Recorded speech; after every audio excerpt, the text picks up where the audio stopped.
Hai Tribuners, diinformasikan bahwasanya akses jalan yang menghubungkan antar dusun di desa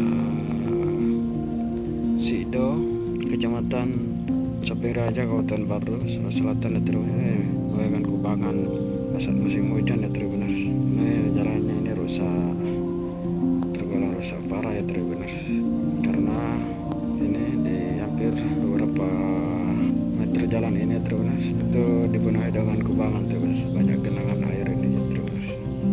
Tentunya kondisi ini ya Tribuners mengurangi kenyamanan pengguna jalan ya Tribuners, karena jalannya rusak. Jadi pengguna jalan Tribuners, baik yang menggunakan motor atau mobil ya Tribuners, harus ekstra hati-hati melewati akses jalan